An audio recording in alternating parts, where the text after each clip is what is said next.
That's it. Gone. That's gone. Oh, right here. Right here. See? Somebody took them down and put them on the table. We're good. My pens are safe. Well said, thank you. I'd like to welcome everyone to tonight's Farmington School Board meeting. It's August 31st. Would you all join me for the Pledge of Allegiance? Pledge allegiance to the flag of the United States of America and to the republic for which it stands, one nation, under God, indivisible, with liberty and justice for all. Thank you.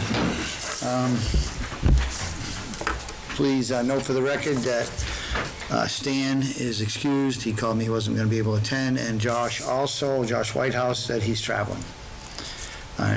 Not able to attend. So right now we have Tim Brown, myself, and Joel Shagnon in attendance.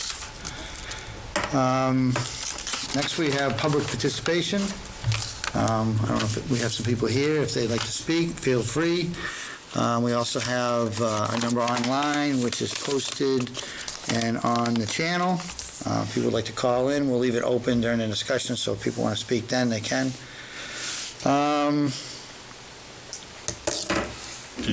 Did you want to speak? Oh, well, I wasn't sure when we were able to. You can speak right now, or you can wait till if the topic that you'd like to speak about is on the agenda. Oh, I haven't seen the agenda. Yeah. So you might want to have get up and have your piece and say what's on your mind or concern. Okay. Yeah, just up to the mic so people at home can also hear you. This camera there, and I will move this one. Oh, lovely. So that we can. Just go ahead, state your name and please address us with your concerns. Okay, thank you. Good evening. My name is Sarah Roy, and I am here tonight just in general to kind of see what the reasoning was, or the thinking was that took us from Model 1 to Model 4, and what the plan is for having kids monitored coming into school on a daily basis, and how do we ensure that the kids that might be sick or that are potentially sick, what is the plan there? Okay. Moving forward. I did read the plan that is out there, and it was not overly specific, I didn't feel. Okay.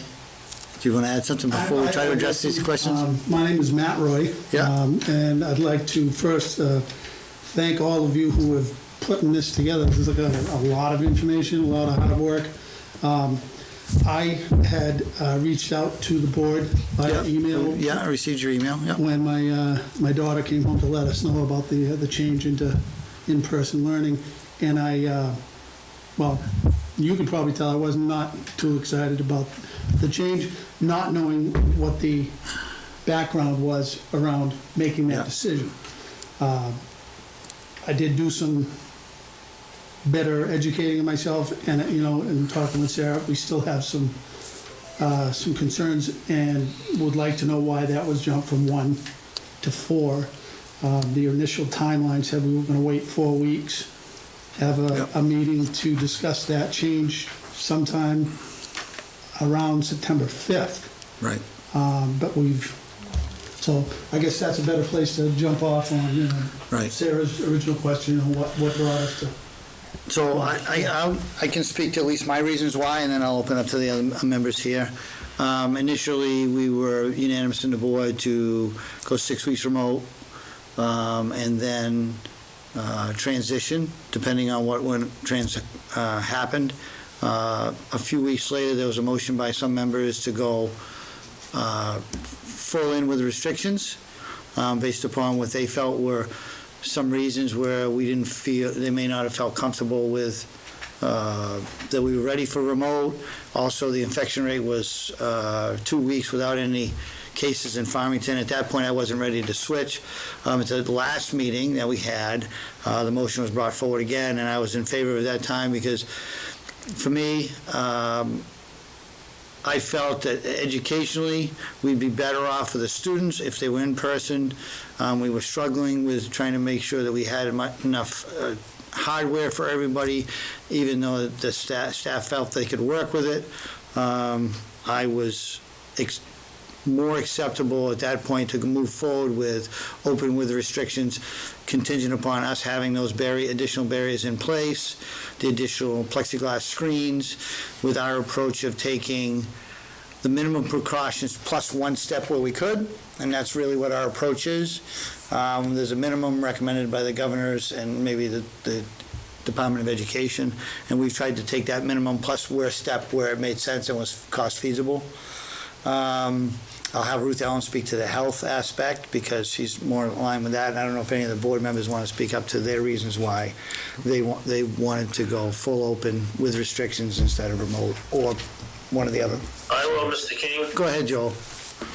Yeah, originally I supported starting out remotely because when the initial plan that was put forth by the task force, which was the hybrid model, was presented, along with that presentation, there was some doubts as to whether or not we could have the precautionary measures in place that needed to be in place to carry that out. So to me, it really wasn't an option at the time because it was stated by the superintendent that we weren't sure if we were going to be able to have everything in place.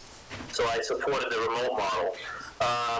And then when we had some conversations at the last meeting, and I had conversations with the superintendent via the telephone earlier that day, it sort of came to light that some of the precautionary measures that we were going to have in place were over and above what was suggested with the governor's executive order. And in fact, it did look like we could get all of that, those precautionary measures and supplies in place by the time we opened the doors. Also, the remote model, which many parents were not happy with in the spring, we have been assured is going to look quite different this fall. There'll be much more of an instructional piece to it. So there was the option that folks could stay remotely with more instruction, and rather than just finish these assignments type of thing. And then there was the option for parents who felt comfortable with the precautionary measures that were in place, that they could send their kids to school. So to me, it was a happy medium with both facets of the population of Farmington parents that seemingly wanted one or the other. And that's why I made the motion last week to go with that model. Thank you, Joel. Tim? I'll just add by saying thank you for coming to the meeting. And I share your concerns as a parent. I have a student in the high school as well. The reason I changed my mind was we have two populations in the community. We have a population that wants remote learning, and anybody can take advantage of that. So realistically, there wasn't a change. We added an option for the people that are working, that have to work with and in remote with precautions. The biggest reason for my vote is if you read the executive order of the governor, once we reach the milestones in that state plan, it says we must go into an in-person model for education. An executive order in the state of New Hampshire has the same power as law. As a school board, in my opinion, and the reason I voted for it, we have to follow the law. As far as your safety concerns and the precautions, our plan calls for mandatory masks. We've spent significant money for barriers for the desks. I'm expecting to be updated on our transportation system today. We have our head of our maintenance program here tonight to find out what he needs in addition to his regular staff as far as overtime, personnel, et cetera. So I'm confident in opening these doors that we're going to provide a safe environment for the students. However, I shouldn't be the one making that decision. And by giving parents the choice of remote or coming into in-person, that decision is properly placed where it should be, and that is with the parent. So Ruth Ellen, could you touch on what we're going to do for health screenings for not only students coming in, but any employees or visitors? We have a form that will be going home to, and we're doing that with our staff. Today was the first day of everybody back. Form that goes home, screening, we're asking temperatures to be taken at home before they arrive to work.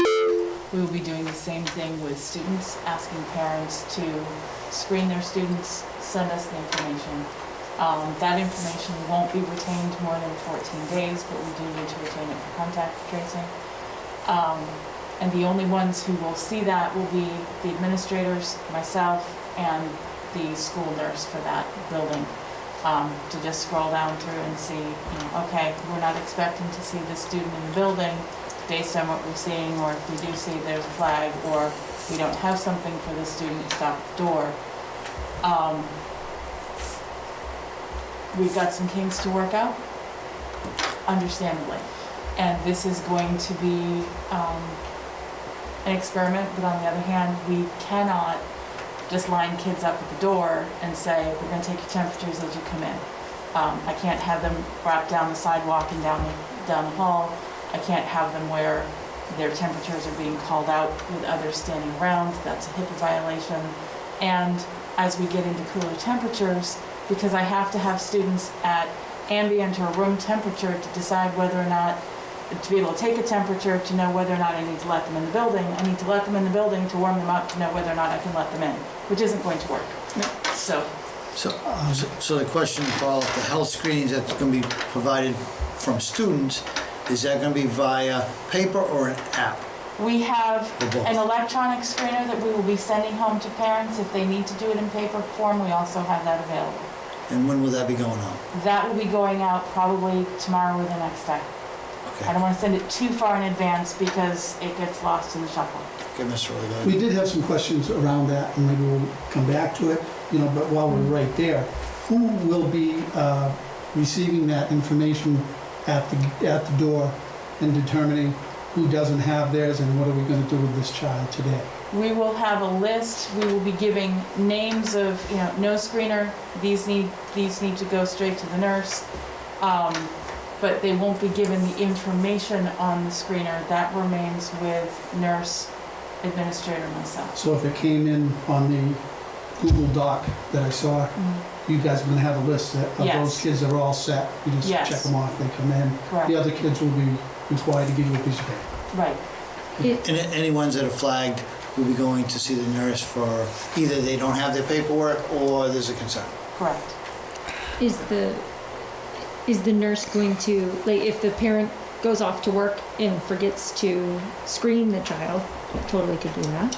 Not that mine isn't old enough to do it herself, but however, but if you forget, will the nurse then Well, the nurse be can certainly taking temperature? take a temperature, but Okay. are we able to then answer the other questions for the family? We're not. Oh, okay, so it's every and day so- you're answering the question? Yes, because it could change on a daily basis. Right. But in some instances, depending on the age of the student, wouldn't they be able to answer most of the questions on the questionnaire? Or, what's going to be the threshold? Because if you had a high school student, shouldn't they be able to answer all those questions? Legally, your threshold is 18. Okay.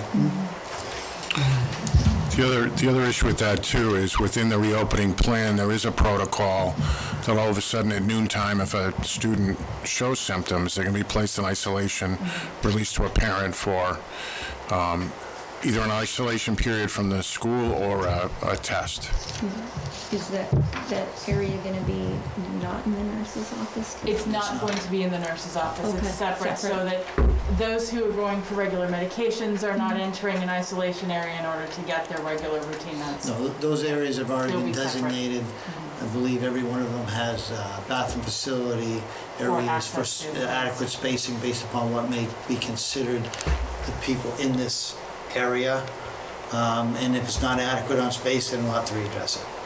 There was a question I wanted to ask while we were in discussion around the change from Model 1 to 4. It's actually 2 to 4. 2 to 4. Yeah, All right, that vote was, last Tuesday? Monday. Monday? Last Monday, it came up the meeting before, was brought up and that motion failed at that time. Okay. So it's kind of, we had a decision we had some additional information, some additional looking at the state infection rate, and at that time that the first motion was made, there was 0 cases in Farmington for over 15 days. Right. But, go ahead. But on that previous Friday, there was an administration move in Washington that relaxed the guidelines at the CDC, segue to the governor. Did that move have anything to do with the decision here in relation to our move to a different I model? don't believe so. I don't believe the governor's order changed in any way, did it, Tim? The CDC requirements changed, however, the governor for the state of New Hampshire said he wasn't going to relax those standards. So nothing changed state level, and I only can speak for myself, but that did not change my vote. What changed my vote was we're as close to opening or as ready as opening as we were going to get, and we're required by law to open. I understand that, and I thank you for letting me know that. I just see these things happening real time Right. in Washington and CDC, and I know you guys are waiting for guidance for that to happen, and as much as we like to not think about it, it does have ideological and political. Yeah, we just don't seem to I be- don't think that what the federal government has been deciding or doesn't decide to change their mind really came in any decision-making of this board. It's really from State Department of Education, our local health organizations. Yeah, and that's why I'm here to check.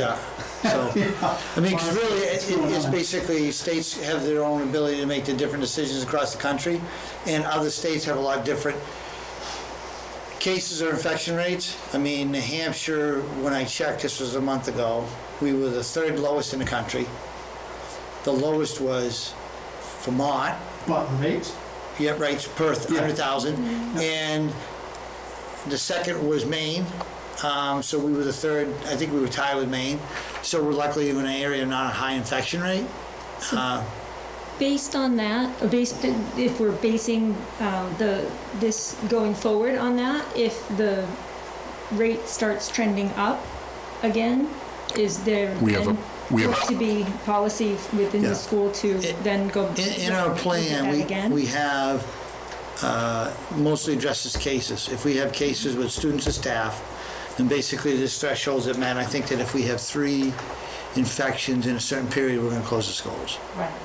And, there's managing any infected people or people who may be exposed to an infected person is really, if you read the plan, an underlying kind of protocol of how things are being structured so that if we have somebody come into the school that's diagnosed, that we can do the contact tracing. We don't do it, we just give the information to the DA.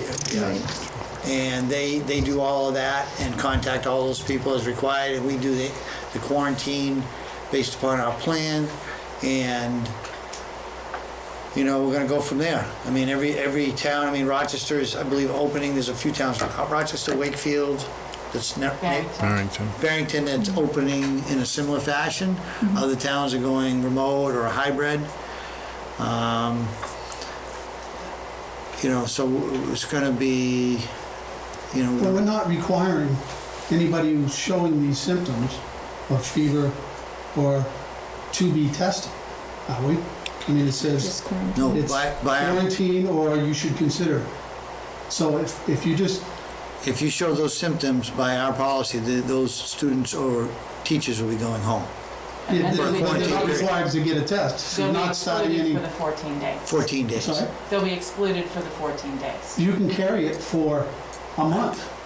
14 days doesn't necessarily mean that you're That's true. no longer And positive. right, and in our policy and in some other discussions with staff, we reserve the right to require a test for people to come back. Well, I think it should be It's- required that if somebody's showing these, because by the time you decide that maybe this person is, Right. and then we find out, contact tracing's gone, it's all over, it's gone everywhere. I'm not, I'm seeing kind of a real difficult task that you might have for any kind of contact tracing with no testing of anybody asymptomatic, number one. If they're not symptomatic, you don't test them. even if they've been in contact with somebody who is. And then if they're in their next cohort but not actually firsthand contact, they're not getting tested either. There seems like a lot of potential contact without any testing. Charlie? If I could just speak to your comment on if somebody has had contact with somebody with COVID ID, DHHS in their contractation is going to quarantine that person for 14 days. That's happening in the community now. The secondary contact, If I have COVID, right? and you and I are in contact for over the 10 minutes tonight, Right. you're going to get a call from DHHS quarantining you for 14 days. That's a relaxed policy that's now been developed in the administration, because at the early onset of the summer, throughout midsummer, if I was in contact with you directly, I got a test, period. Right. Because if you tell me I'm in quarantine, and I've already contacted a bunch of other people, tracing stops right here. I don't necessarily disagree with what you're saying. It's a good safety concept to bring forward. We've had discussion at the board level of contracting with a medical facility for testing, and perhaps that's something that we could discuss internally. Typically, what we're anticipating is our policy is you quarantine for 14 days unless you have a negative test, hoping that the working parent is going to take their student up to this medical facility to get a test so that they can get back to work. That was our concept in the policy. But the point you're making as far as the testing to come back is a good... I'm worried about parents at home actually all having thermometers and taking care of the testing that you're asking them to do. Yeah. I mean, there's a lot of single working parents, that I understand don't get into the online because they have to work, the kids by themselves. It doesn't work, I get it. And they may leave work, do nights, whatever, we're leaving the testing that you're gonna rely on to families that may or may not be able to get that done. And then I guess I would just add to that if parents don't feel what we're doing is safe, they have the remote option. I mean, I'm taking your point as a good point, and we'll discuss it as a board. And people who, our teachers are gonna be pushed to the max to work within this system that's, gonna make life much more difficult for them. To work within this system. I know it's difficult, and I'm feeling for them and you guys. I'm just, bringing a different angle to it or whatever, but we're asking them to do more, and then we're gonna ask them to take care of online. I'm not sure, that's over and above, I'm sure, what they've contracted to do. So I'm thinking at this point, if they're in full swing school, and there's a larger group, a fairly large group of kids who choose out, they're not gonna get what they need online. I mean, the question is, and I'm not going to disagree with you if there's a fairly large number, but I don't know if we're at a point where we're going to know what those numbers are yet. Who's down, do we? Right now, the numbers at the high school aren't large. I haven't, I'm 40. about 40? Yep. Okay. So they've gone up some. 7 undecided. Okay. It's a difficult decision. We've had to have discussions with our daughter. She was okay with online learning. That's what she was prepared to do for the 6 weeks. And then she hears, not from me, that it's okay to go to school. How do you reel that back in? It's her senior year. She wants to be here. I get it. And, she's not, the kids, she's not really, I'm looking at it from a parent's point of view. But I have to have that discussion with her because it's already been thrown out there and there's nothing I can do about it. Charlie? Well, thank you for Question? the comment. Can I just ask a question? Go ahead. Before you leave, can I just ask one question? What would make you feel more confident that our school is safer? Other than the testing. I heard the testing. Is there anything else? You talked about, and it's always been a positivity rate or something like 5%. That's supposed to be less than 5% for us to go back to schools. And that was It's 10% that's been bandied around The problem is we don't get local positivity rates disseminated for Farmington in that regard. We get statewide rates, but I don't have a way to know how many people have been tested. I know how many are positive, but I don't have a positivity rate for that. I would like to see 10% of the student body just randomly tested, and if you come up with 0, you know you're below that rate. If that's a positivity rate, it's this thing it's a baseline to start from. We're walking in right now, I know there's a gentleman here in town who has it, very ill. So there are people here in this area that have been affected currently with COVID. Our kids don't show symptoms 9 out of 10 times. That's been a tough battle and an argument all over the nation. At first they didn't even think they got sick. One of the kids this weekend, of the 30 people that did show positive Saturday, is under 18. I believe 5 of them are. Under 18. Okay, so now we know that that's not true, and it's taken us 6 months to figure it out. But at the same time, in Farmington, we've had a total of 13 documented cases, even though the media is reporting 20. Okay? And out of those 13 cases in Farmington, 1 was under the age of 18. Okay. So If COVID had hit in the middle of the summer when Massachusetts and everybody was traveling here, not in February when it was ice cold and nobody was really here or anything, this would be a whole different discussion. As it is, per my email that I left you guys,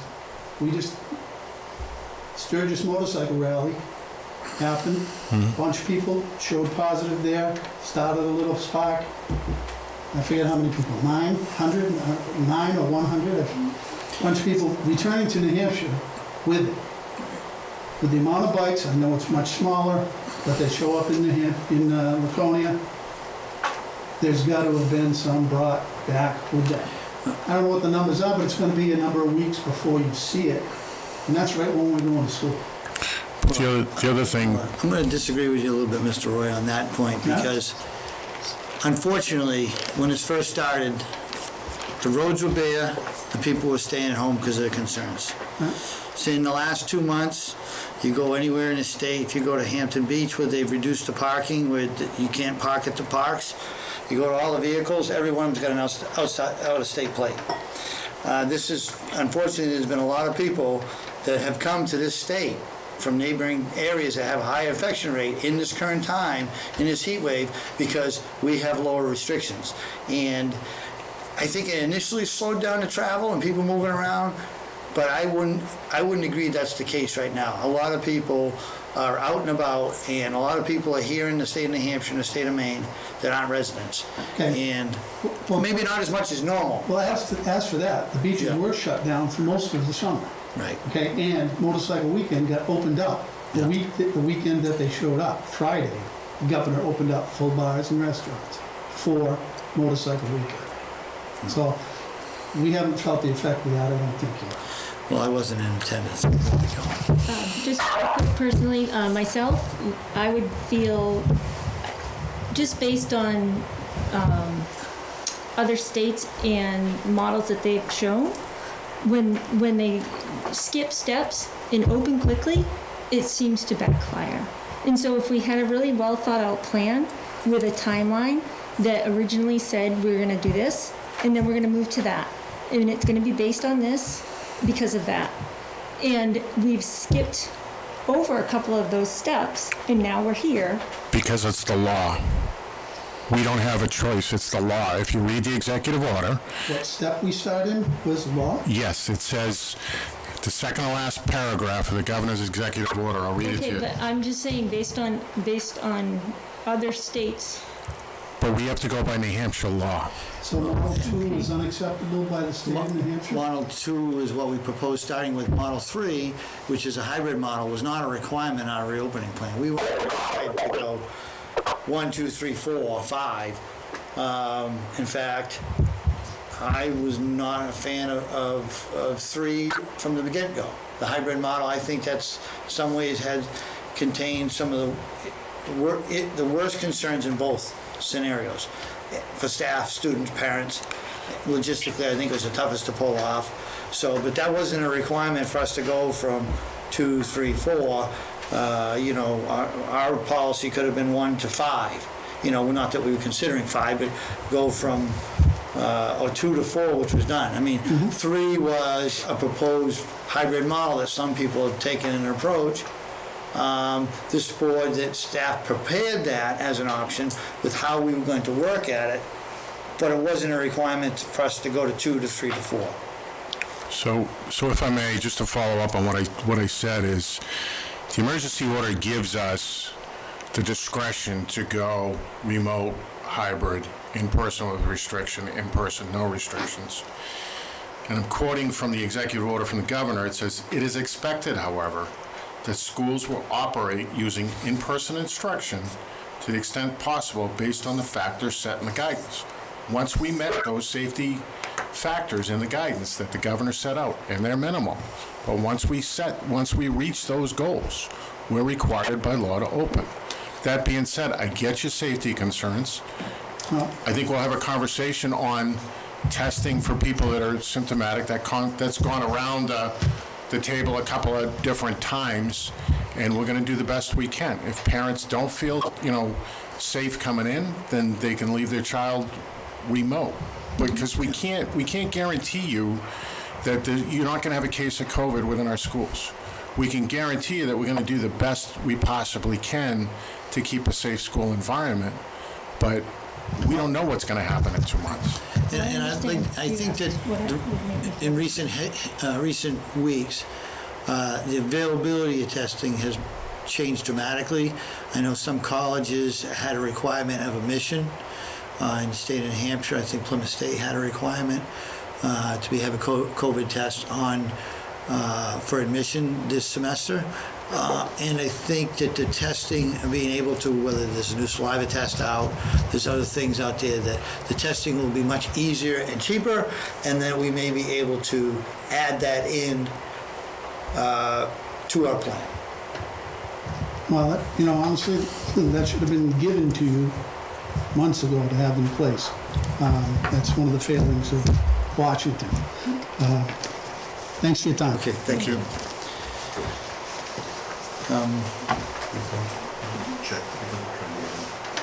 Do we have anyone trying to call in?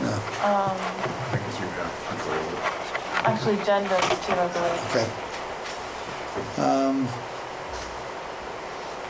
At this point, we'll leave it open, as I said throughout the meeting. So we have some meeting minutes.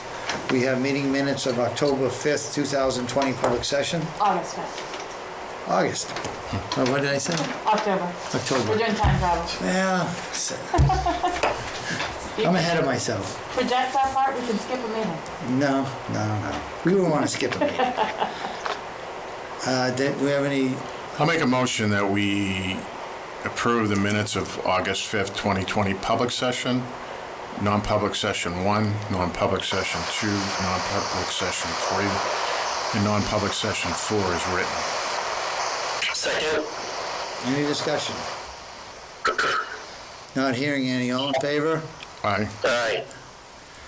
Moving along to updates. First, we have an agenda, roof repair project update. Spoke with Jeff today. Yep. He'll have the contract in hand tomorrow to be signed. So, Contract from Progressive Roofing. Progressive Roofing. Yeah. And did they have a ETA and start date yet? Or? They're still saying 2-3 weeks from Okay. before. Okay. So I think once they get going, basically was the lead time on the materials. Right. That's what it came down to. So yeah, just keep us updated when that starts, expected to start and finish. They're gonna go from one school to the other. Which school are they starting with first? Andrew Wilson. Henry Wilson. Okay. That's the one that we're most concerned about. The gym. While we're on that, I guess my question is on Henry Wilson. When I was up there with Larry, he pointed out some of the brickwork that needed to be repointed and so forth. Is that tentatively scheduled to be done before snow flies?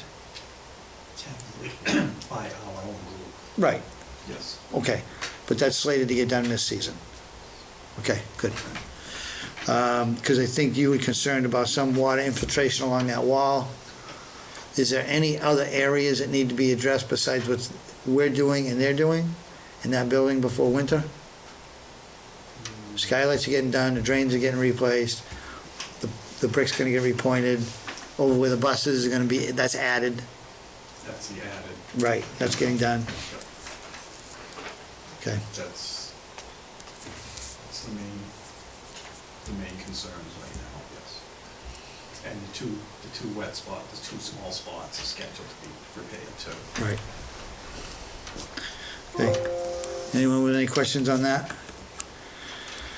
Moving along to Chromebook purchase update.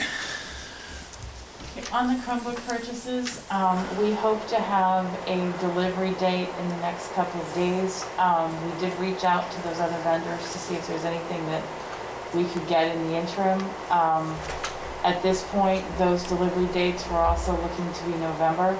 We may have a possibility within the next 2 days, and we should be hearing before the end of the week.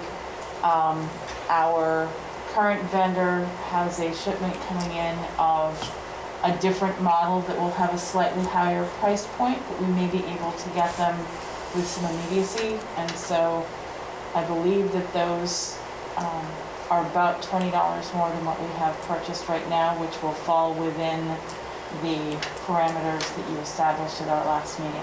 For the additional funding we authorized? Yes, Okay. and that was an up to 5,000, which I could have done anyway, but Right. I do appreciate the authorization. Charlie? Tim? How are we doing at the high school with numbers? High school is a 100% issue. I know some of the students didn't take them. How many? We didn't get a big number for Okay. picking them up. I think, maybe the decision on that Monday kind of, that they thought that they didn't need them. Okay. We'll look at doing them when they come in. Yeah. And we're gonna have those go back and forth so that we have, Because I guess my concern is if we go into a remote situation and we've got children that don't need them, do we issue them to the entire high school population or do we hold back until we get our order in? It's kind of my vision of thinking. we're hoping to have the dates on that order by the end of this week. And so for those who haven't picked them up yet and will be waiting to get them, we will be able to do that. Okay. We have somebody trying to get in here? Okay, just checking. No, there's just someone who needed to mute their mic. They're all set. Okay, thank you. Anyone else, any questions on that? The barrier update, for barriers and dividers. So I've been promised a written update from our vendor tomorrow morning, which was not when I wanted it for tonight, but right now we have yes, you will have them delivered on the 8th. They are trying to get that done for the 4th. And I should know tomorrow whether or not the 4th is going to be possible. They are coming from about 3.5 hours away. So if they're being delivered on the 8th, I would anticipate that those would be in sometime probably slightly before noon. And then we will have what proposes to be a marathon session to get some things set up. And the plexi barriers we received from Granite State Glass. Yes, we Does do. Larry need anything else additional to put those in place? Just gotta get some type of bases made for the stand, which we're gonna try to do ourselves. Okay. So I guess that's a yes. Yes. Yes, we do. Okay, any way I can help, let me know, Larry. Okay. I'll put the offer out there. Okay. I don't know what you're planning, but like I said, if there's any way I can help, I maybe can lend a hand or two. But that shouldn't be an issue for the 9th. Just, if it becomes an issue, And that's something that, We have- once I get a date, maybe something the board, I don't know if you want to revisit, or if I will certainly send out to you what I find out in the morning. If we're looking at the 8th, that means we have 900 to set up and clean. So, it'll give us an opportunity to see just how long that takes, because that's gonna become part of the cleaning protocol that gets involved in everything else as we move forward. At this point, we were planning on meeting on the 7th, so you have that The information? 7th is Labor Day. You're Oh. meeting on the holiday? The 8th. That's right, we're not meeting that day. I think we discussed the 8th. The 8th? So we'll have to discuss that later. They're supposed to get back to you tomorrow, That's what I have in my last email. so when they get back to you, you send it out to the board, and then That's the one? I can at least pull the board if they feel we need to meet before then to address. Okay. So depending what they tell you for a date, then you can in that email address your concerns on what issues you have, may not being able to, feeling you can complete that will be the hurdles, and then the board may have a special discussion, a special meeting to discuss it if we need to. But if they're gonna be in on the 4th, then should be adequate time. Right, so Or a if they little bit more say, time. yeah, we're gonna have them, but it's gonna be Tuesday afternoon, well, that's another problem. We You know, also have depending on voting what- here on Tuesday, so. We're going to be here anyway. We'll be setting them up. We could. Careful what See? you volunteer for. We could. Just bring your work clothes and cleaning supplies. Get them all clean and set up. And the other thing to keep in mind too is, do we ask to change the hours for that day? So if we know they're gonna come in at 10:30 in the morning, do we bring staff in at noon? And start the workday at noon? I don't know what your schedule looks like on that particular day, but that's another thing to Well, consider. I have teachers and paras who will be here prepping because they will have kids the next day. Yeah. And then I have custodial staff that I will need somebody in the building while I have staff in the building. And we have to be careful with just randomly changing contract hours. So doesn't mean that we can't make it an ask, but I don't know that we can make it a requirement.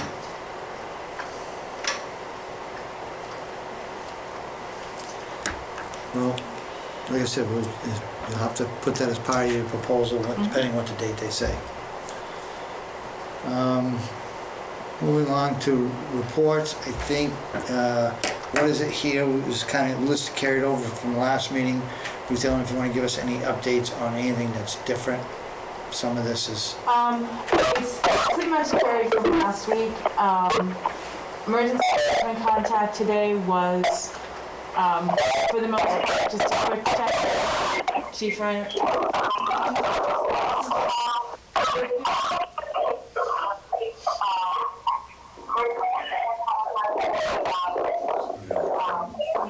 sick 'em, Jen.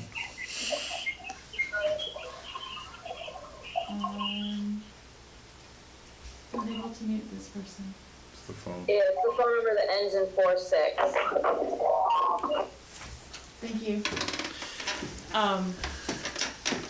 Chief Reiner came in and addressed the staff today in regards to general building and classroom issues, and he and I had a brief check-in and got the emergency management or the emergency operations plans ready to go for the state. But as far as where we stand with additional reporting, it's the one that's been Right. reported, and So today, he didn't alert you to any new cases other that than he was aware that- of? Correct. But he was aware of the case that was reported last week from the state We didn't website? discuss it at length. He said one, and I went, Okay. yep. Jim? I had a conversation with him on Friday on an unrelated matter, but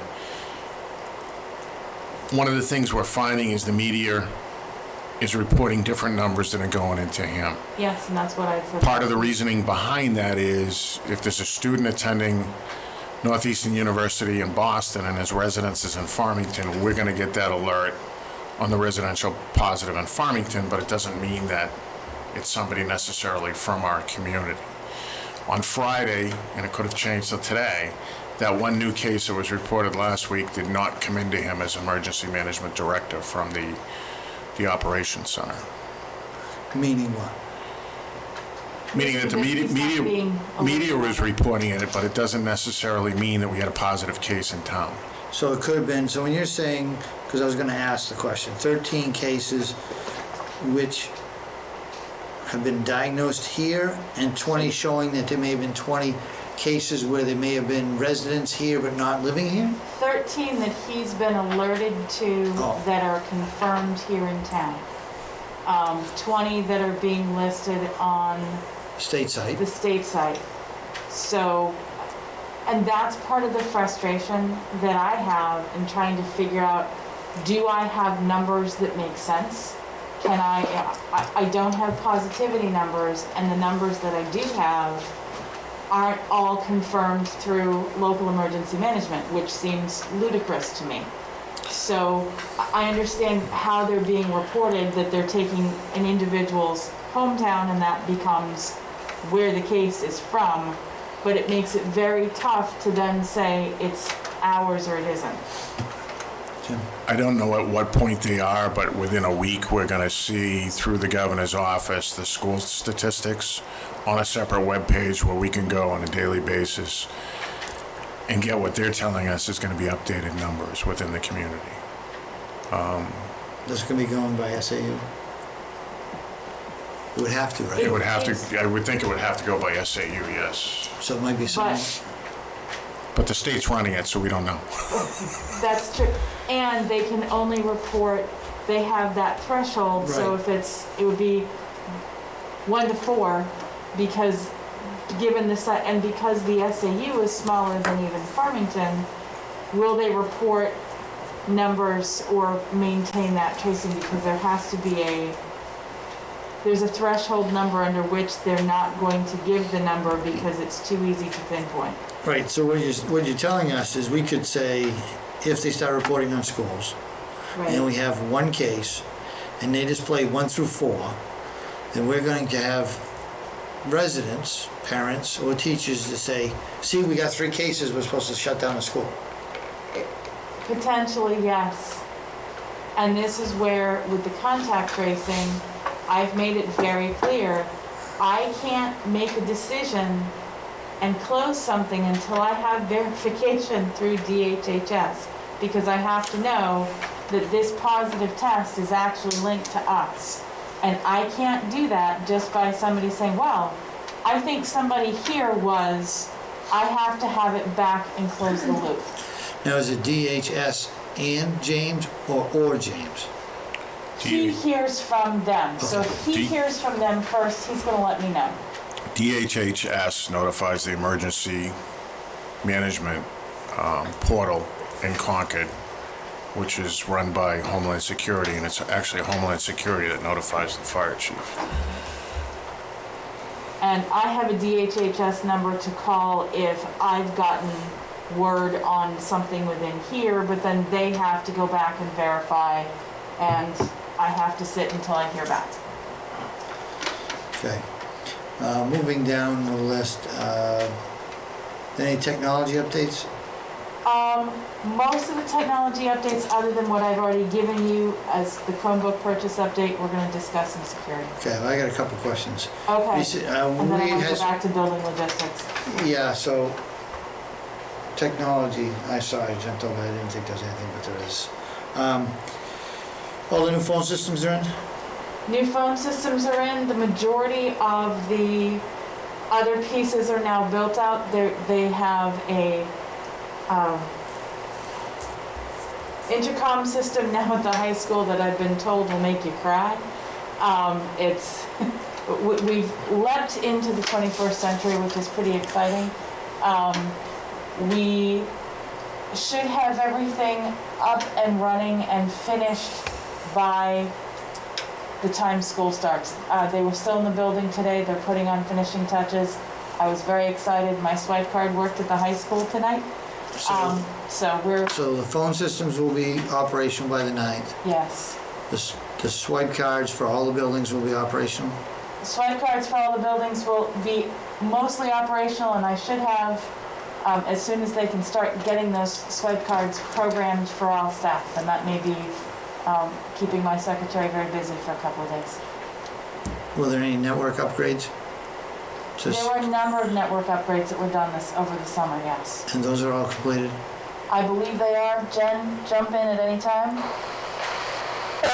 So just finish up with the card access. The last door is going to be completed on Wednesday, and then all 3 buildings will be completely done for card access. And then we are creating special groups via request for having staff come in one building at a certain time of the day, and then accessing to other doors after that beginning time of the day. So I'm creating those special groups as we speak. And then I've already started deploying some of the fobs so we can get moving with that as well. Then for the network upgrades, we are currently doing a complete overhaul of the wireless at the middle school. That has begun already.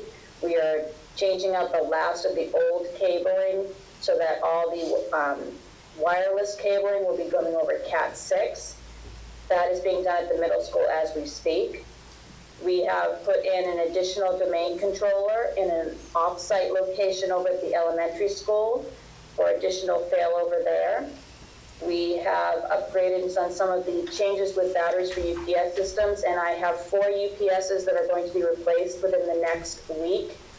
They've just taken so many hits over the years. I had a group come out from APC, and they did a review of them and let us know which ones were fine to replace batteries and which were just, it's time to replace them. That's going to be done in the next week as well. Okay, thank you, Jen. Anyone else, any technology questions, based general ones? Jumping back to building logistics, go ahead. I think Mr. Brown Did you have one? is about to speak. Do we have a time limit on my request from last meet on the security reports and our network infrastructure as far as accessing it remotely? You should have that information tonight in non-public. Okay. So getting back to building logistics, With the building logistics, and I'm gonna let Brian jump in a little bit on the timeline. Structure tone is all set up. They have the POs, they're starting their process of sourcing everything. The biggest issue we're gonna have with them is twofold. One is getting glass, but luckily glass is the last thing that goes in. So that's not as much of an issue, but our biggest issue is the Henry Wilson School, because the type of work we're doing there is extremely disruptive to the main entrance. And that's a main point of entry for students during this. So since it wasn't an issue before, but now that we're going full in, we're using as much entrances as we can, but that's the big one. And we're going to have workers in the building while the students are actually in the building. So what are our workarounds going to be? What's that? What are the workarounds going to be? Are we going to section that off completely with temporary barriers? Are we going to reschedule for a time when there's no students in the school? Well, rescheduling is gonna be tough, yeah. because we have a couple of long weekends between now and the time that we have to have it done, but we don't have a full week. Okay. So we may need to repurpose the SAU entrance, and have students come in through there while they're working on the main entrance. We're gonna have to get creative with what that does for our pickup and drop off. So at the point that we have a date, we're going to have to do some shifting. So what you're saying is you're going to turn the SAU office entrance into the main entrance. Drop off and pickups are going to be there. Parents will be notified when that's going to start, and that other area is going to have to be. Well, it's going to be, it's not going to be fully tied up the whole time. The entrance portion will be, the main office will likely be accessible but noisy. And then once we have doorways cut through as we're moving the assistant principals and principals' offices over, if they do that part first, those will be accessible from the other side of the hall. But it's going to be tougher to conduct business for at least a week or so while they're noisy. It's a challenge, but we're going to sit down and we're going to work it out. Brian, for If those temporary accesses are put in first thing that's done, and the rest of the area, so that the people need access to that the doors can be locked, there could be temporary barriered off, so to separate any working staff from structure tone, away from staff and kids, I think it's doable, but I think it's going to have to be walled off. After speaking to them and the references and everything, they do a majority of the work down at UNH, and they are always working around making those things happen, so. Brian, for the week that's going to be tied up, can we talk to the contractor about the feasibility of working the 4 PM to midnight? Kids out in the building, the noise isn't going to be there. We can ask them. I mean, I don't know if that's an additional cost or not to do that. I mean, I put it out there and ask them. Yeah. I'll ask It's not going to hurt to I'll ask. I can do that. I mean, if they're used to working at UNH around this, hopefully their solutions that they're presenting will be acceptable to us, and if they're not, you may have to increase it to our satisfaction, you know, to make sure that we keep that clear separation so we don't have to worry about all the things we would need to worry about. Good way to put it. Anything else on that? On building logistics or Yeah, go ahead. One of the things, Larry, I had asked at the last meeting when you were on vacation is for janitorial staff,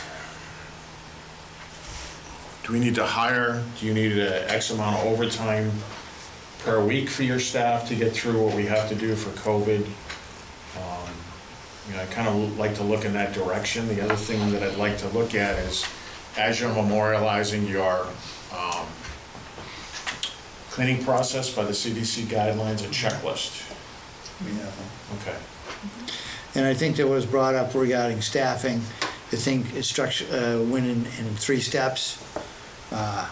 Overtime first, if you have the staff and willingness, temporary help, contract help.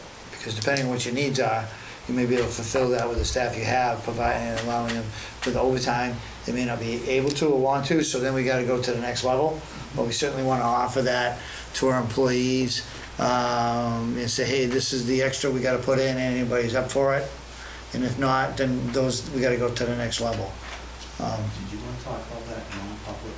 Maybe, yeah. I guess it might be best to do because there's some Safety and specifics security. that we're I'm going fine to with that. discuss there. Yeah. But that was just the gist of the conversation. Because we know that there's gonna be increased workload, and that increased workload could be covered by some of the funds that have been supplied to us from the fed and state level.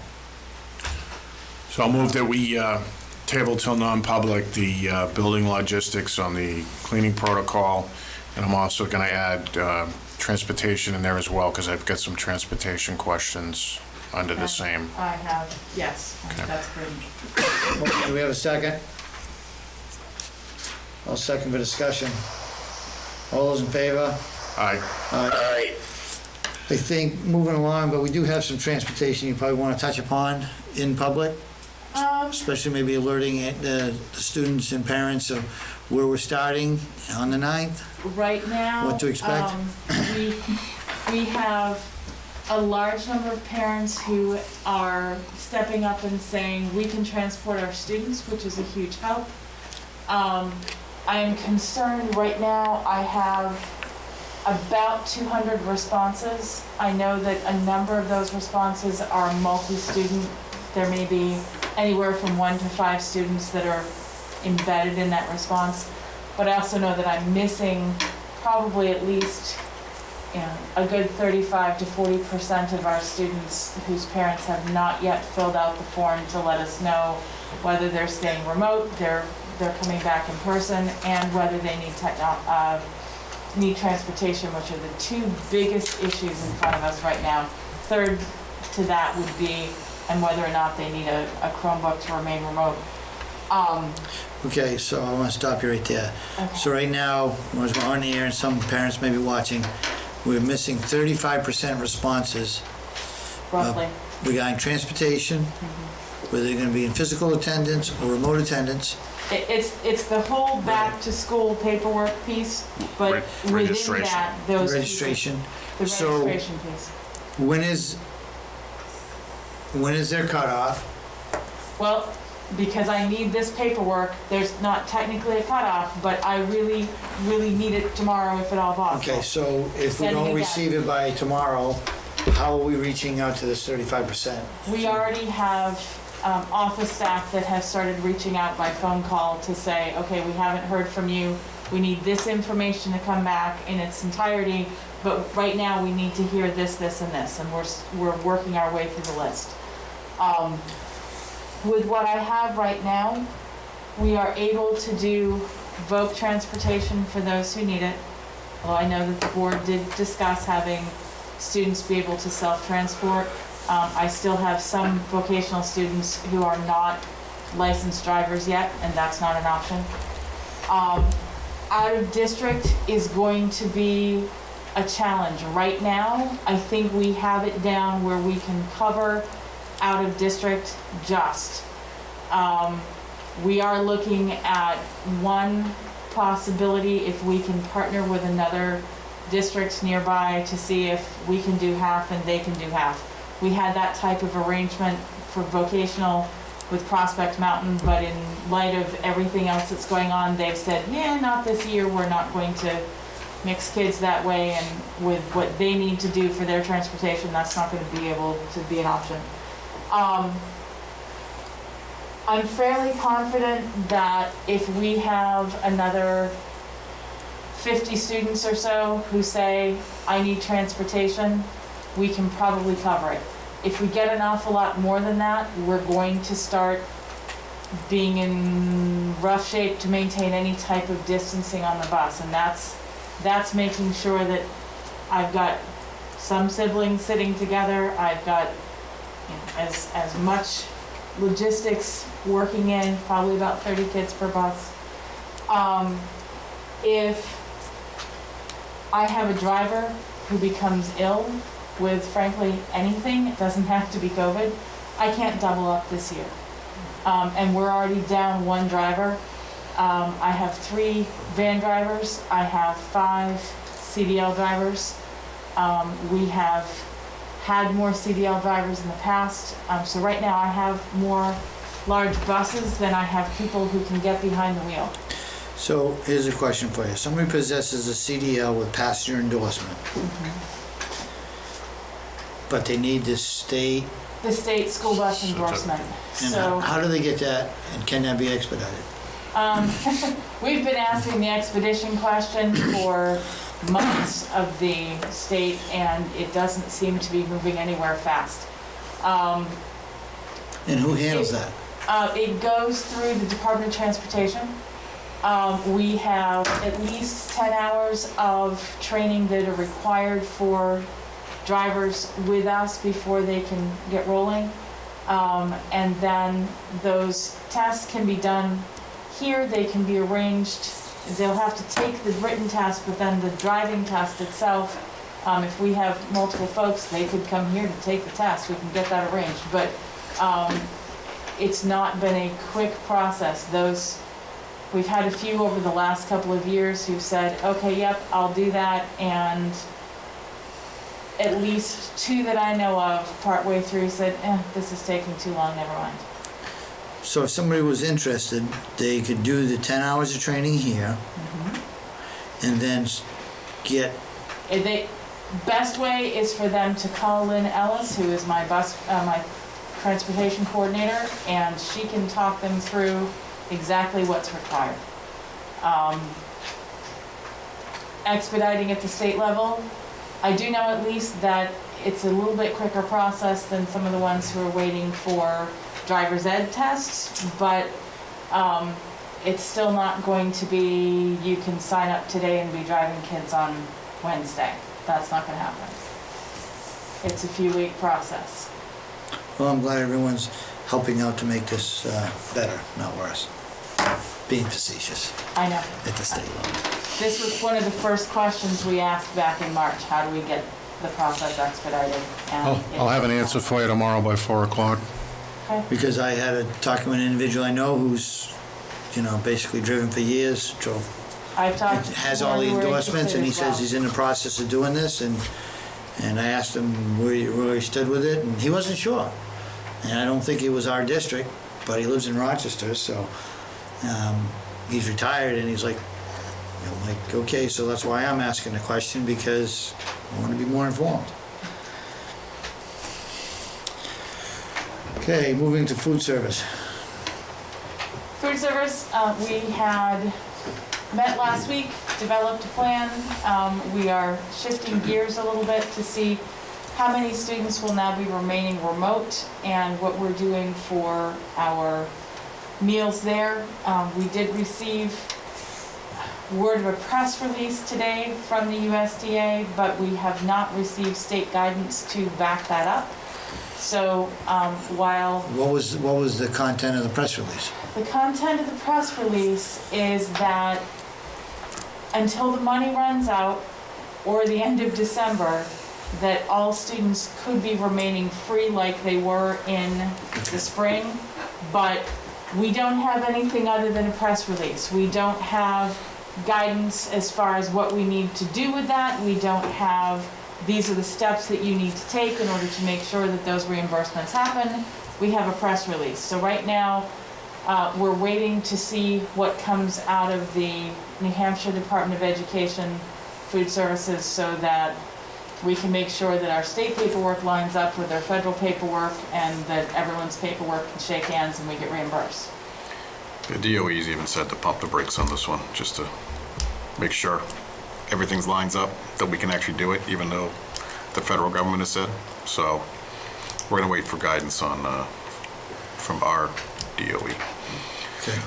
service. So I will be sending out in the morning questionnaires for families who have indicated they will be staying remote as far as what they would like to be doing for meals, if they're looking to pick up meals, if they're looking to,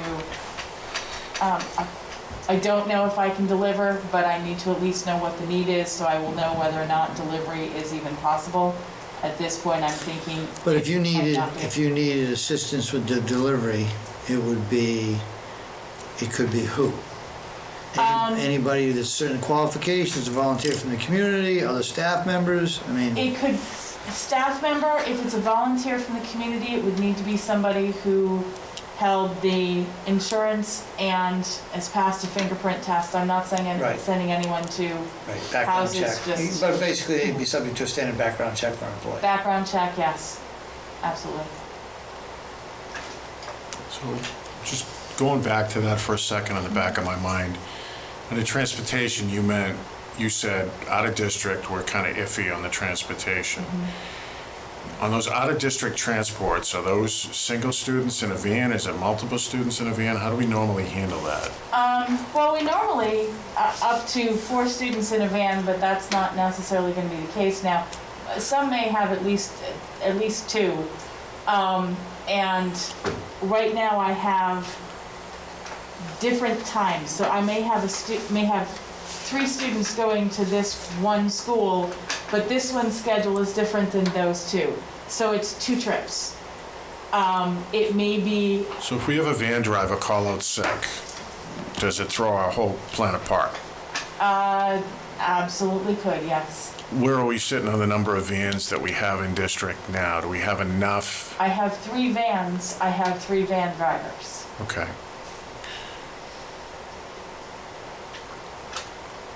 We're funded and we're agents to expend on the bus capital reserve fund. Do we need to buy a van a year early and hire another driver for that transportation at this point in time? Or do we want to put that on a checklist and an emergency that if we have to go that direction, potentially we go that direction? We could certainly look at that. I don't know. Obviously, we haven't advertised for a van driver because I didn't have a van to be driven. Right. And but the That's- 2 issues that are going to come up is, one is our out of district. The second one is we have a certain remote population that at times we're going to have to deliver meals. Meals and possibly instructional materials. Okay. Okay. Moving to staffing. So, understaffing, Patty Howard and I have met with, I would say, the majority of staff who are asking for accommodations at this point. We still have, I believe, 3 or 4 more meetings to go in the next couple of days. at this point, letting folks know what their options are under FICRA and FMLA. And beyond that, we'll take it up in non-public. Okay, are the numbers still similar to the ones presented last week? They've shifted a bit. I've had a few more people able to come in, and I've had others needing to go out, so it's remained about the same numbers, but not necessarily the same positions. Okay. I know we didn't have it on the agenda, I apologize for that, but we did continue discussion regarding sports to this meeting, and Eric is here to discuss it, so at this point, unless the board has any objections, I'd like to do that before we go to the old business, because this is actually old business. And he's here in attendance, so. I'll make a motion, we take it off the table. I believe we tabled it, Mr. King. Yeah, so yeah. Tabled it to tonight. Yeah. So let's go ahead, Eric, and present. Well, there's a motion to take it off the Oh, table. okay. A second. Wants to be formal, all that formal stuff. All those in favor? Aye. Aye. Try to keep us honest. Go ahead, Eric.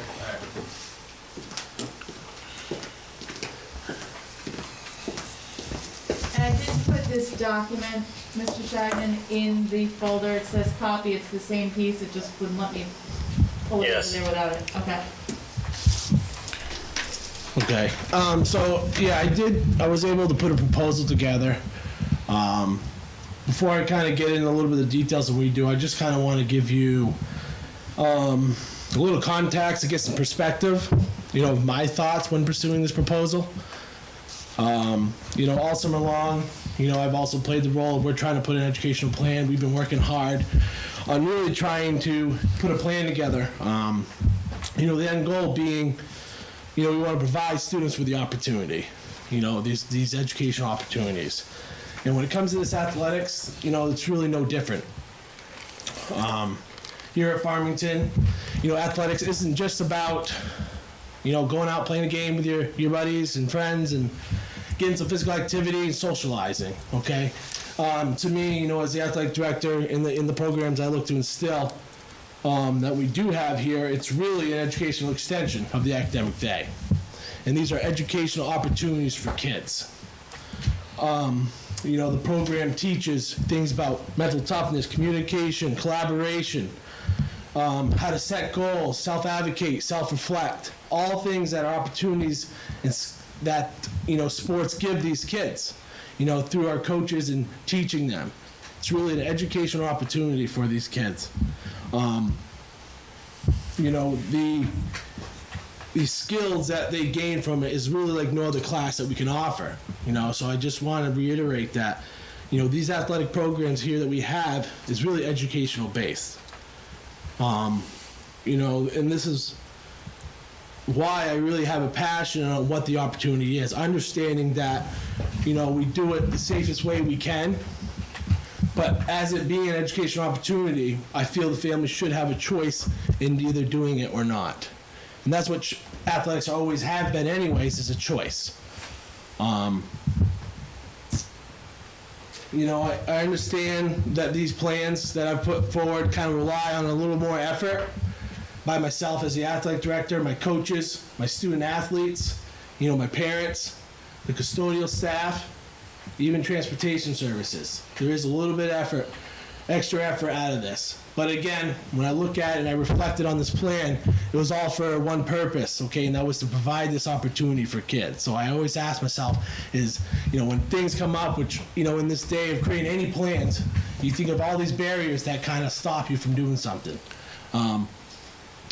But the end goal is how do we get it? How do we make it possible? And that's kind of what my plan was trying to do. Trying to make it possible as an option for these kids that choose and families choose to do it.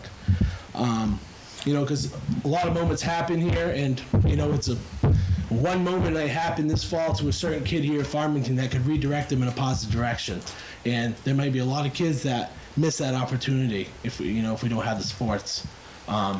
So I really I put this plan together to have a safe way to do it, the safest way we can, understanding, families, the plans out there, families are gonna have a choice to do it or not, but ultimately we gotta make a decision to put it forward. Yes? Eric, I keep hearing the word choice, and I just want to clarify for the public. Yep. If I have a son or daughter that plays on, say, varsity ball this year, and they decide it's not safe enough for us to play, is that going to affect them in any way in the next academic year if COVID is over? You mean academic eligibility? Eligibility to play on the varsity, so... No. So if they make a choice not to participate, that's not going to affect them later on in their sports? No, that Okay. will have no correlation, direct effect to that, no. My second comment is, and I went through the plan pretty extensively, it's obviously a lot of work and time consumption put into this. What I'd like to see added to it, and I got no problem voting on it tonight, but one of the things I want to see added to it is checklists. When we talk about contract tracing, who's going to be responsible for doing that? So when we show up at a game, there's a game plan on the safety, so we know Coach A is going to do this, Coach B is going to do this, et cetera. So there's a plan before the game even starts of who's going to be responsible for what, if that makes sense? Yeah, like a pregame checklist. Yeah. Checklist, yeah, exactly. So that we also have a record that if we get complaints later on, or somebody calls the Attorney General's office saying we're not going by the guidelines, we have a paperwork trail that we can protect on what we did or didn't do. Or it may just be a concern, how are you doing this? And you can tell that parent and say, this is Right. how we're doing it, and we have checklists. You know, and these are checklists that we follow. And typically, those checklists aren't necessarily part of this plan, they are part of procedure, but certainly I can understand. An addendum to them, so we're covered liability-wise. And the actual greatest amount of complaints that have gone to the AG's office to date are social distancing in restaurants and athletics. So there's going to be kind of people watching. My next concern was, in going through your plan, I don't think we have to go page by page. I like what you did, but it's transportation. As a district, we're strapped. Yeah. And if I was going to look at this and say that there may be a no to one thing, you're in contact with the parents. What's the feasibility of having the parents provide their own transportation to away games? So I have done it before with golf in the past. But it's one of those things, if that's a contingency to make it happen, you know, I think parents will be on board of that. You know, if we want, you know, for me, transportation, it comes, especially when we think about our barriers for transportation, away games for our, say, soccer or things that require daylight, you know, that's the sports that are going to be contingent on leaving early enough. And if we can't, really, in my plan, if we can't have that contingency with parent transportation, or we can't have soccer or golf away meets during the weekdays, because transportation just won't be feasible because we'll be tight with everything. You know, so, you know, if we put it part of kind of the idea of scheduling, which has flexibility, you know, if some sports have that buy-in with parents, and I get a survey and they can do it, and we get board approval that they'll allow it, then we can put it in place for that sport. But if it doesn't have that in other sports, then, you know, it's only feasible if there's volunteers, basically, you know. And So I agree with Tim on the transportation. I don't think that we're probably in a position to guarantee or maybe not even provide transportation. So going forward, it may be a condition that parents will have to be able to provide their own. But the second one that's big for me is how are we maintaining, and I know Larry was here at the last meeting and brought up with, if we offer sports and we do use our gym facilities, how are we going to maintain the cleanliness after the event in a timely manner to not affect school?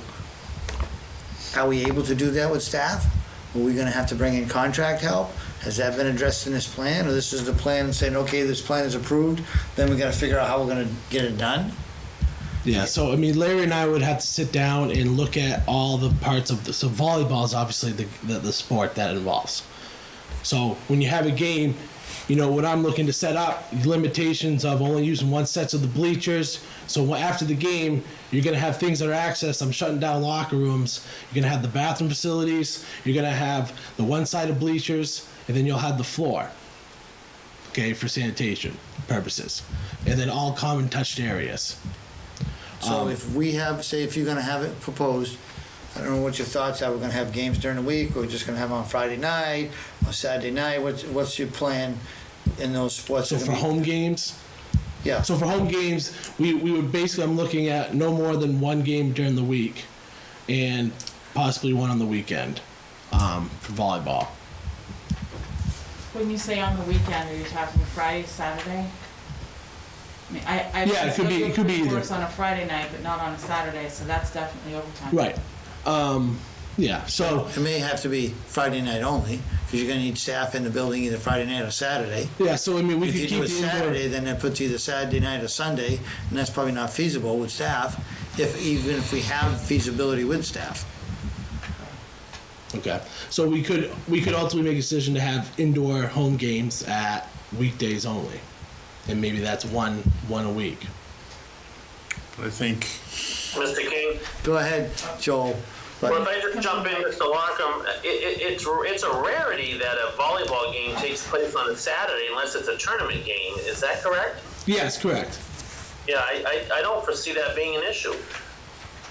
Okay, Larry? I'd just like to remind you, or everybody, that they do say the COVID is spread, it's an airborne thing. Right.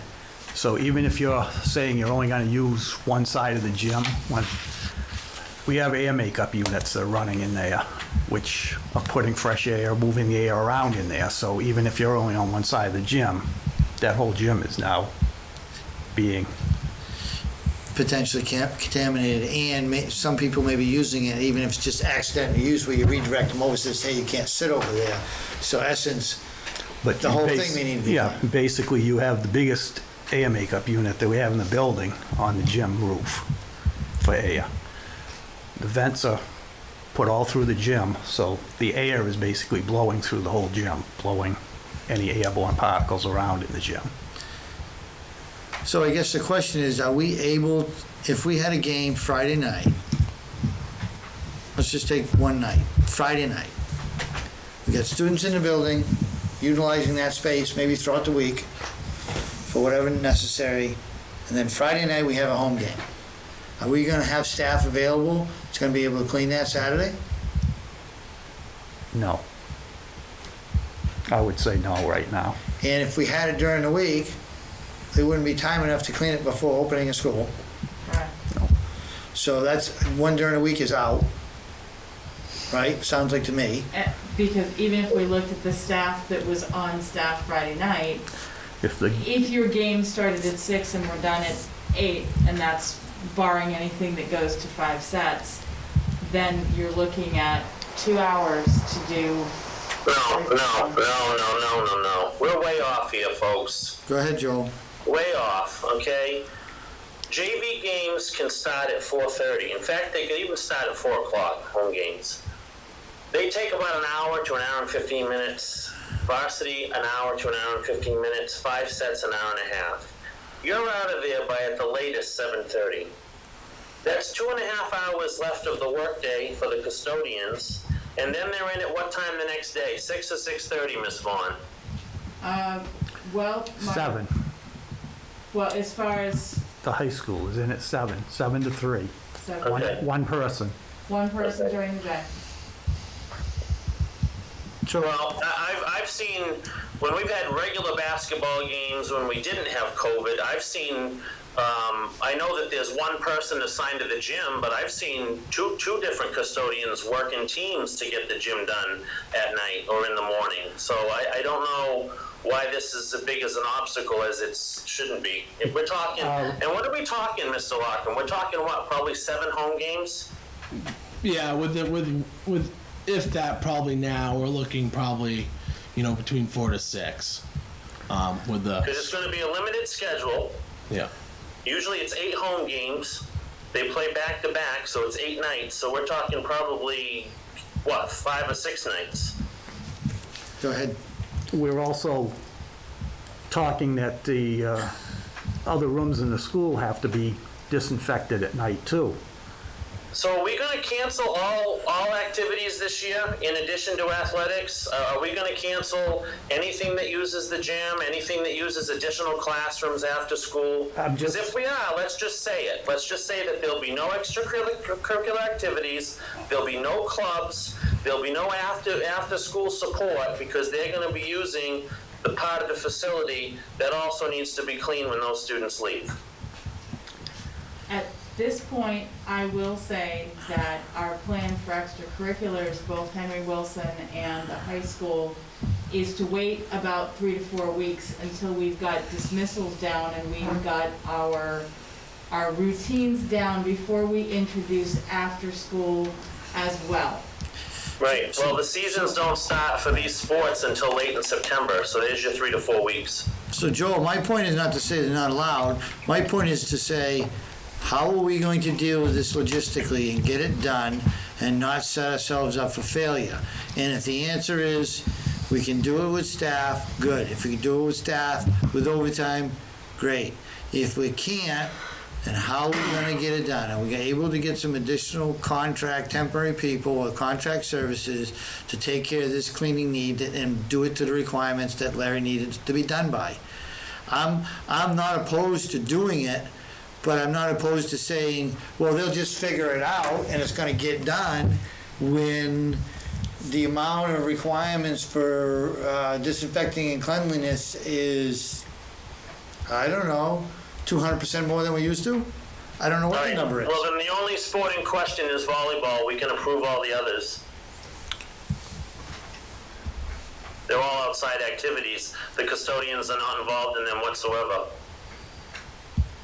Yeah, I don't really want to split them up. I'm just trying to find a way that we can address the concerns to say, okay, we can approve this. And, you know, we may not be able to decide this tonight.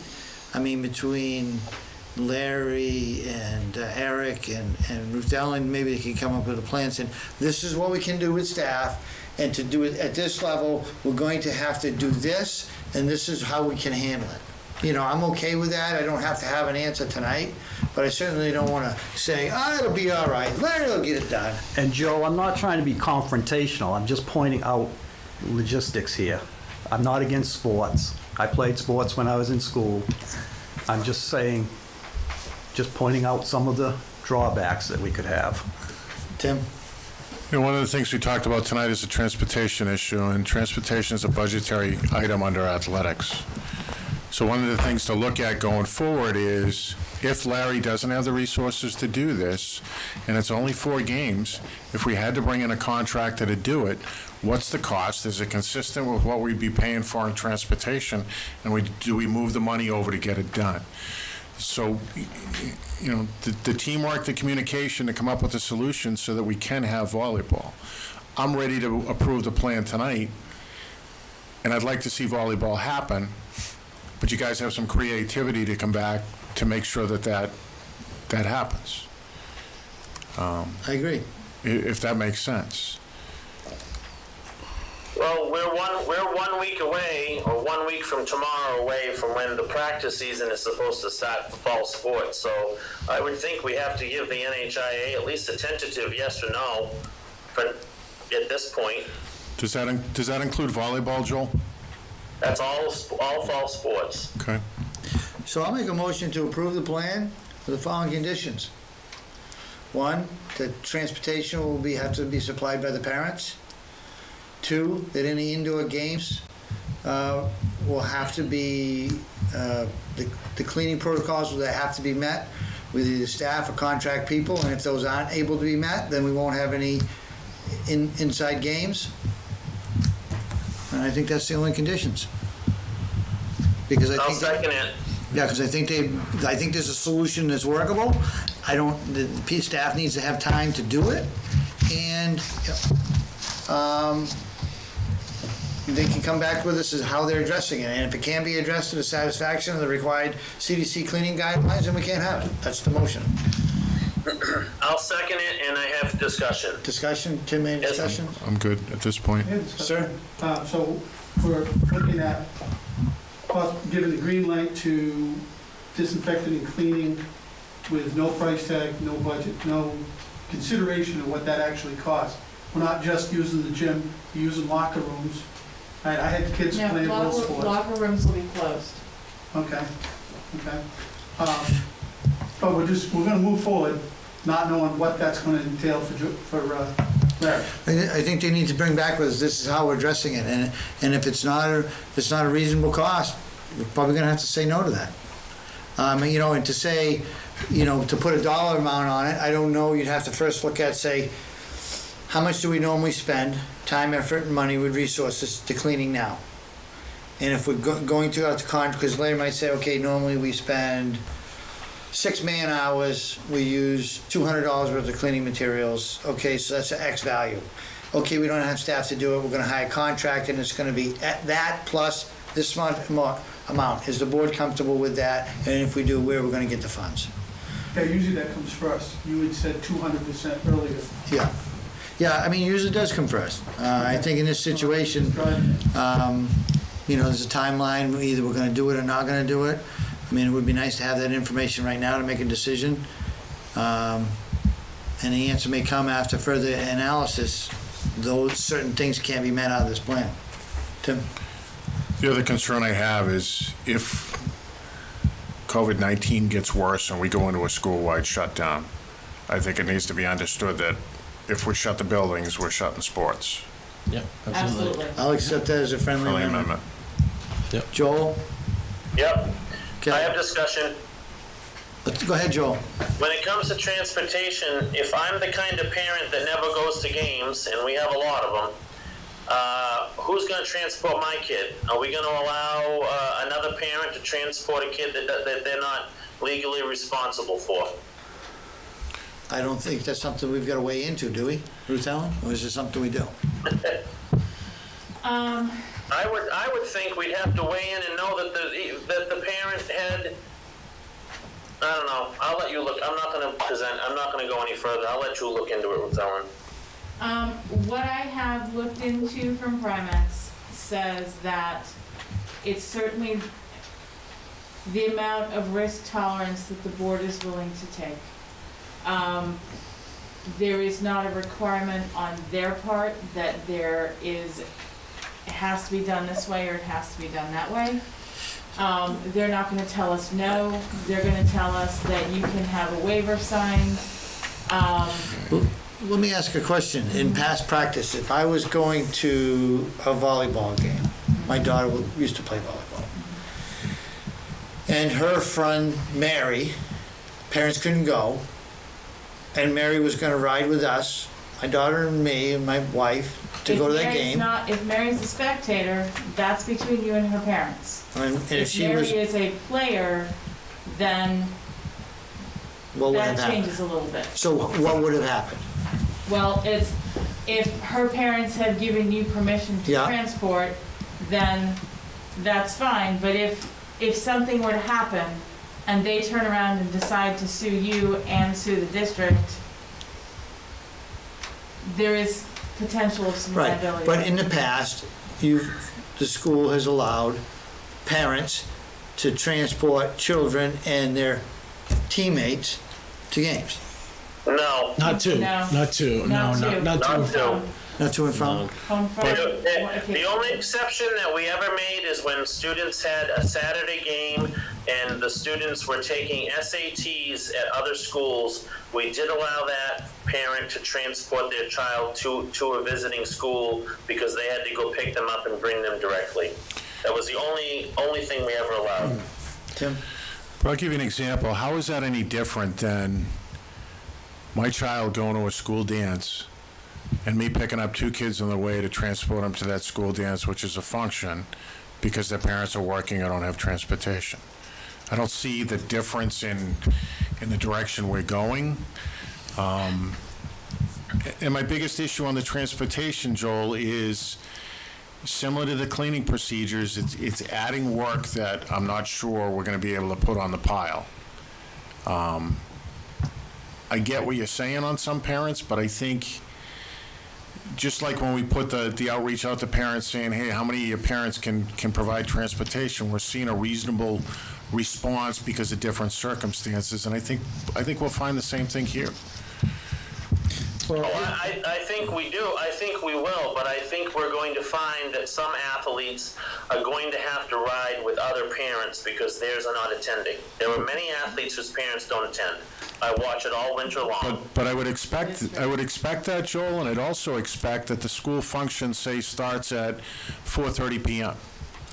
And you're to be at school at 4:30 p.m. I don't see any difference in, okay, I'm going to transport my child to school. If I happen to pick up a neighboring child, I don't see any difference if I transport that child to school. It's on me, it's on my insurance. Yeah. Until they get to All I know is that chaperones for field trips where you're picking them up from school and bringing them to, in athletics, were always sort of treated the same. You had to have insurance on file, and with athletics, it was rarely allowed. But maybe the world's more lax now. I've been out of it for a while. We have required insurance on file to do that in the past. But that's chaperones on school time. I look at the transportation to the school as an out-of-school activity till they get here because we're not providing transportation. If we were providing transportation and then allowing them to deviate, that may be a problem. But I don't see anything precluding me from driving a neighborhood child to a school function, and I think it's done all the time with dances. Yeah, I haven't done a school bus for dance yet. I just think we have to be careful and be a little specific about transportation, because you could have kids that have their own license. Could they drive themselves to games? Could they drive a teammate to games? Does it have to be a parent, legal guardian? Could it be a friend who graduated last year? But on the same line, Joel, do we tell a kid how they have to get to school in the morning? I don't see the difference. I see that. I think there's a difference. I'd be curious to have that conversation with Primex, but maybe we shouldn't even go down that road. I guess I would like, so are we saying that contingent on transportation being done by the parents? If there's transportation available from us, are we going to be able to provide that? I honestly don't see us having, correct me if I'm wrong, I don't see the feasibility of us providing transportation. Well, if we have, so like a volleyball game starts at 6 o'clock away, going to Newt, 6 o'clock, we don't have to leave till 5:30. 5:30. We're looking at pregame 15, 20 minutes before any away team. So, we're looking, I did have a conversation with Lynn, and she looked at basically targeting a 4:30 after that, after a 4:30 time for departure, and weekends being available.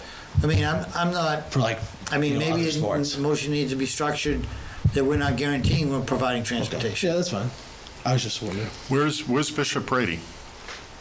Bishop Brady? Mm-hmm. That's Concord. I'm sorry? Concord. Okay, so, that's an hour ride with traffic. Yeah. That's a school we only face in football, so that would be a Saturday only.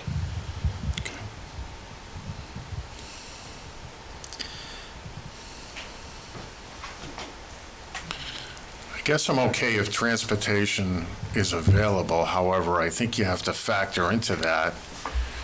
We've got daytime bus runs, so the bus driver's going to pull into the lot. There's going to be a complete decontamination of that bus. Mm-hmm. That bus has to sit whatever time the decontamination has to take place.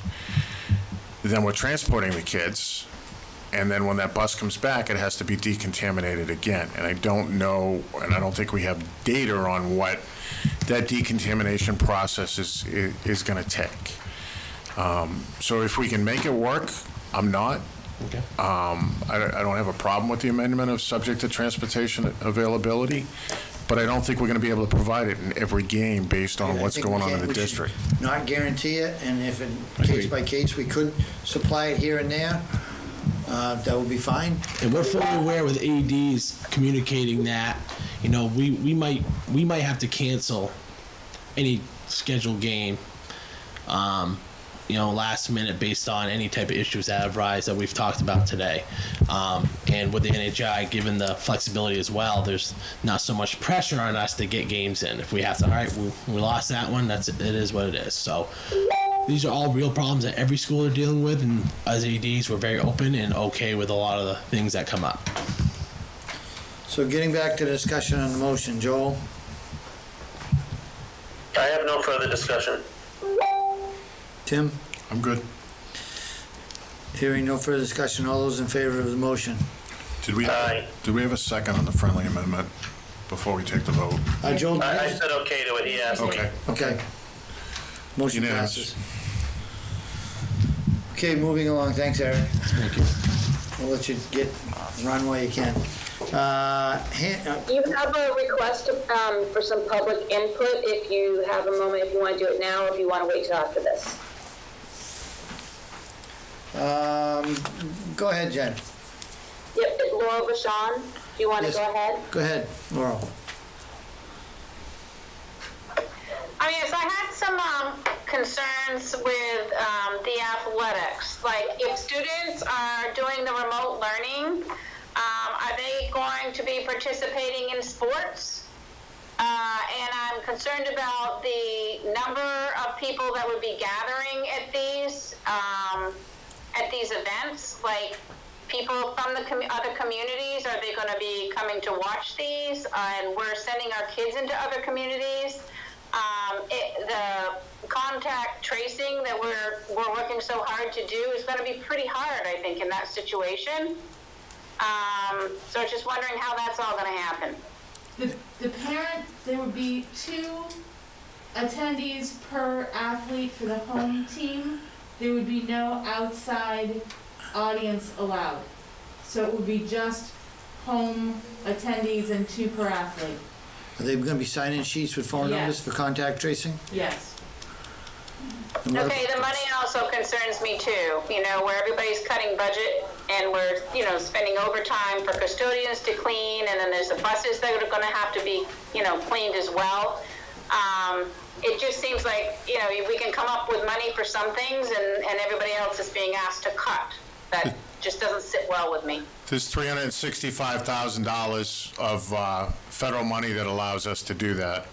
So some of those things that'll be an additional cleaning and any overtime allowed, that will be able to be reimbursed under some of the federal and state monies that have been sent our way, that we're currently using for other things, Laurel. I guess the one question was brought up that hasn't been answered. If a student is home, is taking advantage of online learning, I assume they're going to be eligible if they want to play sports? Yes. They would need to be. Okay, Just like even a homeschool student Has the ability. has the right to participate okay. in our school. So all students. All Yes. students, yeah. Did you get that, Laurel? Yep, I did. Okay. Thank you. And just a comment on her comment about the contact tracing, Laurel. If you haven't seen the plan, there's a pretty extensive list of criteria for them to do on the contract tracing, and my comment in the beginning was, I'd like to see who's going to be assigned to those functions going into the game so we know who's responsible for what. But the plan itself does have quite a bit of criteria that has to be met for that contact tracing. Anyone else, Jen?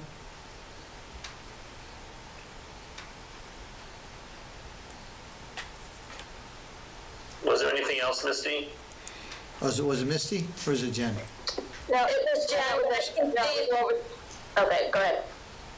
That was Laura Vachon. Katrina Mochance did mention that we also have the requirement for sports physicals, and keep that into mind as well, but that was it. Okay. Did you have something? I just heard, We need you to come to the mic, otherwise it doesn't pick up. So the people at home can hear you also? just a quick question.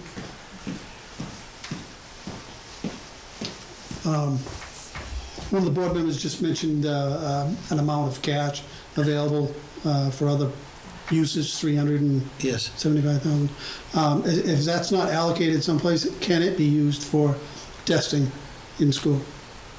Any portion of? I believe possibly you should be able to, right? It could be. I mean, currently out of that, what is the rough monies that we have slated against that for costs? At this point, we're probably not quite at 200,000 that's slated against various and sundry Right. costs. So the 370,000, based upon current expenditures, Yeah. whether it be technology, other things we've spent for cleaning, that we've, Barriers. barriers. There's no shortage of places for it to go. I just, Right, but so far, Yeah. that's not what's left, so right now, we're saying maybe a little under 200K to that, so we've got 170 left that we Yeah, yeah. have available. if the need be, there is something there at this time anyway. Yeah, I think, just going back on it, and there was this discussion at a prior board, we asked the superintendent to contact neighboring medical facilities. They contacted Alton and Wakefield. Wakefield said, we'll take you open arms, you send a kid to us, we'll get them tested right away. And that's kind of where we're, was Actually, it the Wakefield or Ossipee? White Mountain up on White Mountain. 16. Route 16, which I think is Wakefield. And it was actually in the context of staff, but I'm sure if I were to send Right. a student, it would be likewise. And if most of the children have insurance that's going to cover that cost. But we also talked as a board that if necessary, if it's the difference between getting a test and not getting a test, we will pay for that test and use the COVID funding or this pool of money we talked about to make sure that that happens. That's great. I hope we So- don't get to that place, and just it's good to know that there's some available for that. okay, Thank you. thank you. Moving along to handbooks, are we ready to tackle that? I mean, I guess is a question. I think they got to go out next week. I went through them. I tabled them last time. I didn't see any glaring things that stuck out to me, so I'm making a motion to approve both handbooks as written. On the final reading. I'll second for discussion. Joel, any discussion on the content? No, I was just about to second it, sorry. Okay, any discussion? Not hearing any, all in favor? Aye. Aye. Moving along next to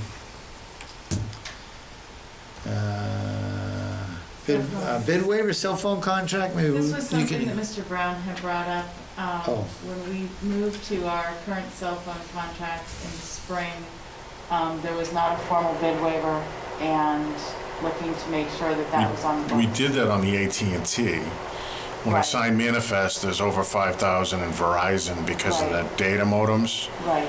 So Hotspots? Hotspots.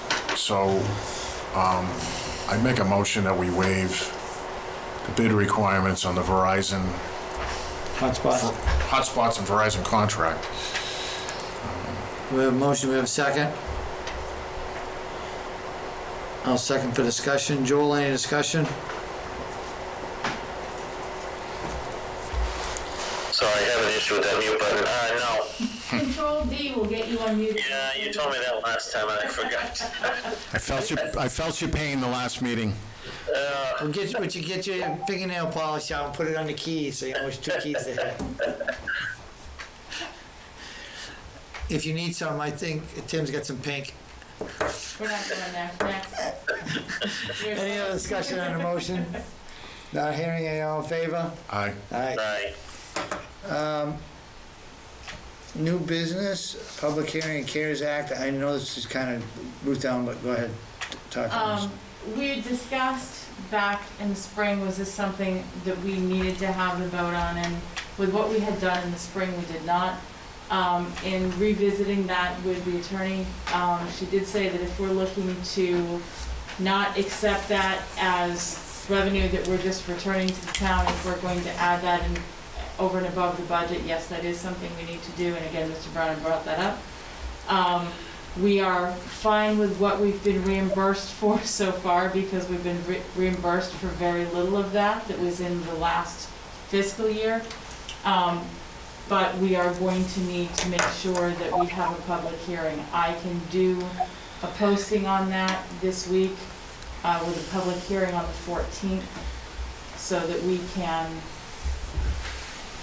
do that piece. And I know that you had brought up the possibility of the Transportation Trust Fund. If we were going to do a public hearing, we would probably want to do a 2-4 there. Well, my other question under the CARES Act funding, if I may, Mr. Chairman. Go ahead. If we're going to hold a public hearing to accept unanticipated revenue. We know we're getting the 365,000. At some point, the federal government is going to release a second wave, hopefully, of funding. So do we have that public hearing to accept up to $2 million in? I checked. We can't do it. that. Okay. Because if we have, the idea is if we have an amount to anticipate, then it's not fully unanticipated, but because we don't know exactly what it is or when, we're not allowed to go there. We have to wait until we get the allocation to accept. Okay. Because I thought that sounded like a good possibility, but it was not. I think before we do a public hearing on the Transportation Capital Reserve Fund, I think the board needs to discuss that to see if that's the direction we want to go. I guess I lost that train. I wasn't following along. Mr. Brown had brought up, do we access the capital reserve for transportation to purchase an additional van? Right, I remember Because we now. are agents to expend, and we could do a single posting while one is, they're under separate RSAs. We could do a single posting that incorporates both. And save $150.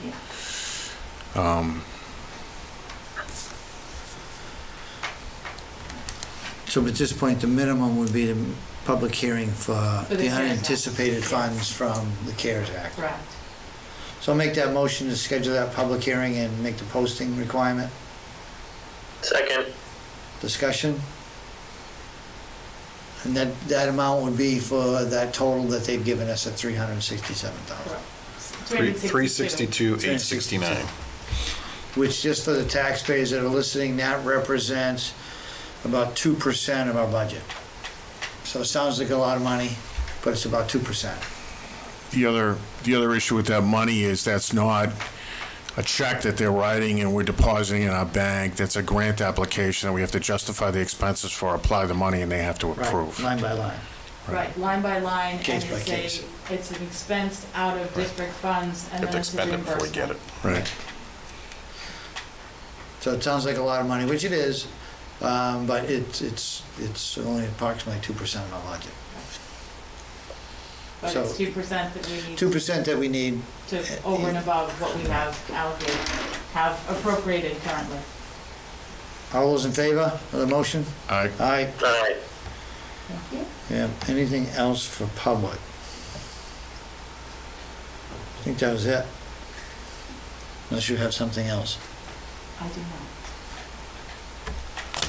Everyone's quiet. Do you have public We have manifests. participation? What? Well, manifest.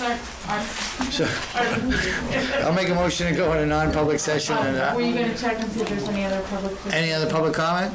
No, I just did want to let you know, that if there's problems with feedback from like the online thing, it might be, I know when I went to do Rachel's, I did her and then it asked me for another student. So I don't know if Paul is still in the system. So I guess I'm saying if there has been a graduate in the family.